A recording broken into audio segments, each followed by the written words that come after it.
Hi, welcome back to the second part of the class. And as I told you before, we're going to be talking about the Iraq War and then the Spanish strategic aims. So if we talk about the Iraq War, we mentioned it already in the previous class. Actually, we were talking about José María Aznar and the return of the right to power in Spain. And we said that actually it was very important for Aznar being well positioned regarding the Iraq War. Actually, he was part of that meeting in Azores when George W. Bush, Tony Blair, Durão Barroso and himself decided that to go ahead and with the invasion and the operation in Iraq. However, the involvement of Spain was rather limited. Why? Well, the main reason is because Spanish capabilities, military capabilities, are limited themselves. If we're talking about U.S. deploying up to almost 200,000 troops on Iraq soil, Spain didn't place more than 3,000 soldiers in Iraq. By the end of the day, our army is limited. So what Spain provided, rather than military capabilities, was political and diplomatic support. But at that time, Spain was a non-permanent member of the Security Council of the United Nations, and Spain bargained strongly in favor of an intervention in Iraq, trying to fight for that argument that Iraq was a threat to peace because of the mass destruction weapons, and the operation was not only it was necessary. Yeah, it was not avoidable. So what happened during the Iraq War in Spain? Actually, the opposition was tremendous. It's a picture of one of the demonstrations that took place. This one is in Madrid, and demonstrating against the war, the intervention of Spain in the war. Spain had no real interest. You will see in the strategic aims of Spain, Iraq is not even close. It was not really well understood why Spain was getting involved in this operation. At that time, already the justification of the intervention was rather weak. Later, we got to know that Iraq didn't have mass destruction weapons, but at that point, there were already political pressures trying to steer the position of Aznar government. And the opposition was massive. We already mentioned in class that actually, in last class, that the attacks of 2004, obviously we cannot make an absolute connection between Spain getting involved in Iraq and the attacks in Madrid. Obviously, that will be going too far. But actually, it did have electoral effect on the elections in 2004, and I think that we cannot really deny that.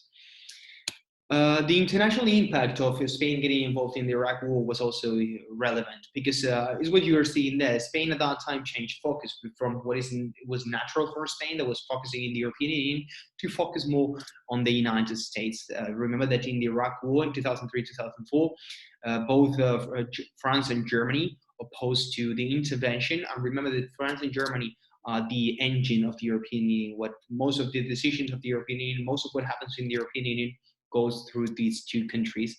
And Spain lost legitimacy before the European Union because of getting involved in the war and because of taking side with the United Kingdom and the United States at that time.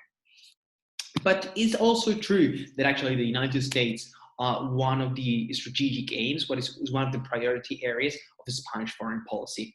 It's always been, and it depends also quite a lot in the color of the administration.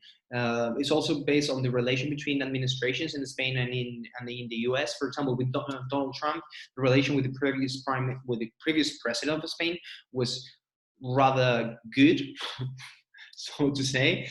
But right now, there's basically a lack of communication between both administrations. One, the left wing took government in Spain.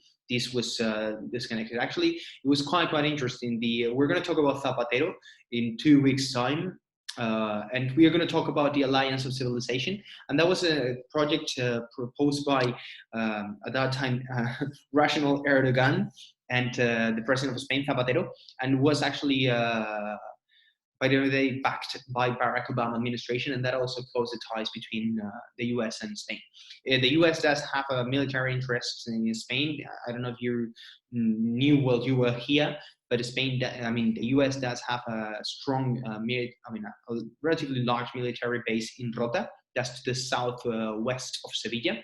And that's actually from the time of Franco. I don't know if we mentioned it in this class, that actually when the relation between Franco and the US administration improved was also because Franco allowed for the US to build some military bases and deploy troops in Spanish soil. So the United States also, because of economic ties, very important ally of Spain. By the end of the day, we share a culture. We do share vision, a certain vision on the world. So the U.S. is a relevant political foreign policy area for Spain.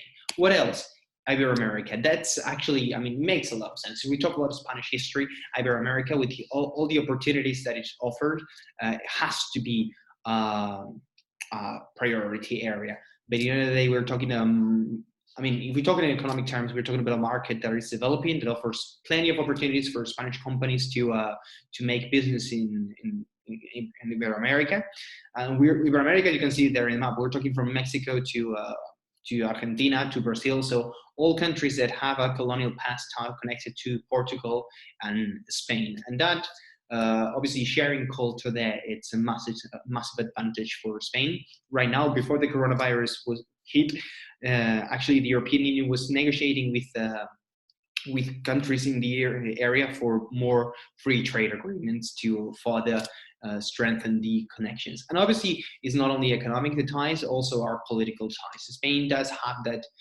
I mean, this sounded very paternal. I mean, colonial past, but by the end of the day, we do feel that we have a political responsibility with the countries in the region, in a sense, and yeah, and it's been shown in the last in the last administrations. I mean, it has not really changed from administration to administration. It does not really change from one government to another. It doesn't matter if we're talking left or right. And last but not least, we're briefly going to talk about Maghreb. This is the region in Northern Africa. And once again, as we always said when we mentioned the European Union, the relation with Maghreb and the importance of Maghreb, first thing is because of neighboring. Right? By the end of the day, they are southern neighbors, and that has implications. What kind of implications? The most relevant one and the most obvious one is border control.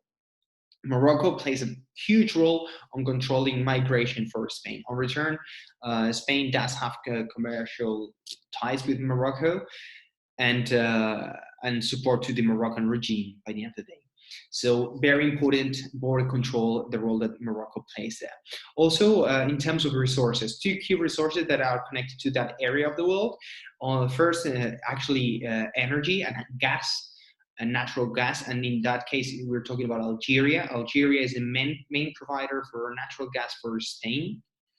And the other resource that is relevant in this region is fisheries in the Atlantic coast of Morocco and Mauritania. I don't know how to pronounce Mauritania in English. Mauritania? I don't know.